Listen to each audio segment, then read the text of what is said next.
Speaking of work, then how will you assess them?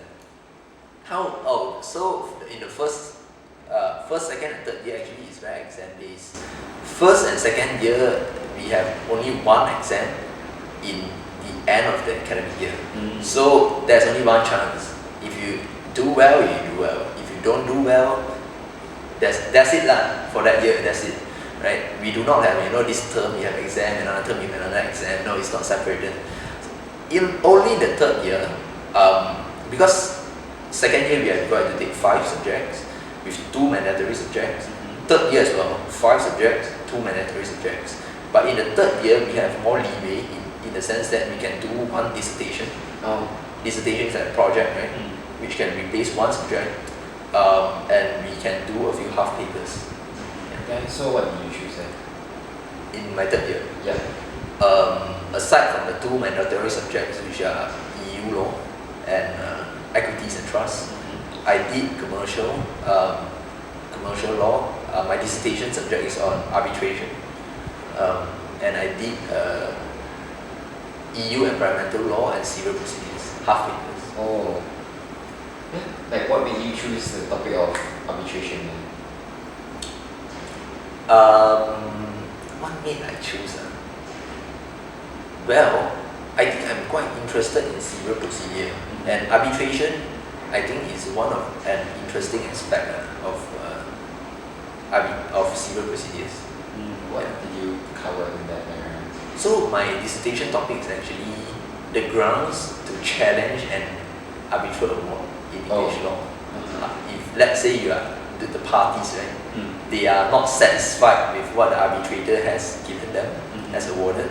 So can they challenge to the English High Court, and on what grounds specifically? I cover that in my dissertation. What were the requirements for you to enter Cambridge then? The requirements are the formal requirements as per their website, right? Is AAB for A levels. AAB for A levels, but that is conditional upon you obtaining an offer. So because when you obtain an offer, right? Normally is you have done your AS, right? But you haven't finished your A2, so you haven't got the actual result yet.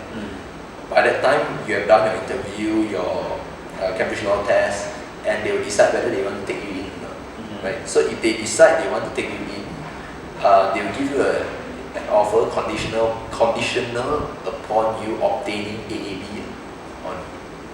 at A2. UK, the fees are quite an exorbitant amount. Then how did you finance yourself then? I was awarded a scholarship. Yeah. I see. Then going on from there, like when you entered university there, because it's a foreign place, did you have any worries or did anything scare you, what were thoughts in your mind in general of studying law there? First year was pretty tough. First year was pretty tough in the sense that it was a huge switch from science, right, and from A levels into a subject in which you are required to skim through a lot of words, right, and to actually differentiate between the relevant and irrelevant information. People like me, we are not trained to do that. So firstly, I found it pretty tough, but after that, it's fine. Yeah, after that, I did pretty good. I see. Speaking of that, how did you go? What was your personal process on reading and understanding law then? Personal process of reading and understanding law, I think you have to really know what the law are. So you have to know what is a section of the statute, right?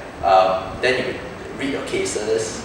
Then from there, from the cases and some articles by academics, you kind of know what are the legal debates are on that particular area of law. What are the aspects in which people generally dispute. So it's you generally you got to read the textbooks and all that, then you find the leading academias, then you read the case laws. Right? Yes. But you can start with the textbook. Textbook is a good starting point because you can actually see what are the relevant parts in the statute and stuff and cases. I see. Then I guess we'll move on to our last and final question. Then. Sure, no problem. What were the highlights of your time there? Highlights? The formals are very interesting. Have you heard of that? So one college, let's say they have 1 week they have twice formal dinners. Uh-huh. It's called formal dinner. So it's like you wear your robe and you go to a formal. It's like where people have fun, right? Let's say a 5-course meal in a college site, right? It's like Harry Potter something. Oh. Yeah, it's an old school thing. It's like every week. Every week you have. But you have to pay to go. You have to pay to go. Definitely that's a very fun thing. Very fun thing of Oxbridge. Another thing is I think I do a lot of sports. Yeah, I was pretty active in badminton in Cambridge as well. They have a lot of sports funding too. And the libraries, as I say, they are amazing. So as someone who has gotten into Pheng Chew yourself, like what advice would you give to aspiring law students who are keen on reading law? I think you have to be persistent, because I know a lot of people who actually gave up, right? But the tip is just to stay on course. Just stay on course, no matter whether in your initial years, whether you excel or not, but just stay on the course. And to find the interesting aspects, find the aspects which interest you, and do well in it. Read more and do well in it. Yeah, be bold enough to actually write articles or to take part in mooting competitions. Because by taking part in mooting competitions, you can actually train your thought process, right? How do you make how do you argue? How do you make submissions? And go to as many networking opportunities as possible, especially in the UK. The UK students studying in the UK, because only by doing some networking opportunities, you have a higher chance of getting jobs offered in the UK. Yeah. Actually, on mooting, did you join any that? I wasn't very active in mooting because I spent some time in sports, right? But Cambridge University offers plenty of mooting competitions. Those renowned chambers, right? Like some Essex Scott chambers in UK, they always come to our fac and do host mooting competitions. Oh. And the barristers will sometimes be the judges. Sometimes the faculty will get the real judges to be our judges. Yeah. Oh, is there any particular memorable one do you remember? Well, the particularly memorable one, my first speed moot competition. Yeah, speed moot is like they give you the topic, right, and the material on that day itself, and give you 2 hours to prepare. After that, you are required to moot.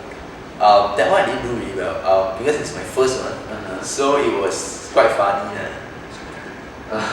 So moving on from the BPTC and all that, like tuition did you do that? I did not do. I did my CLP. Oh, CLP. Yeah, I came back and did my CLP actually. Oh, okay. Well, I guess that will be the next topic for our next interview. Yeah. That's it for now for this interview. Thank you so much for joining us. Thank you.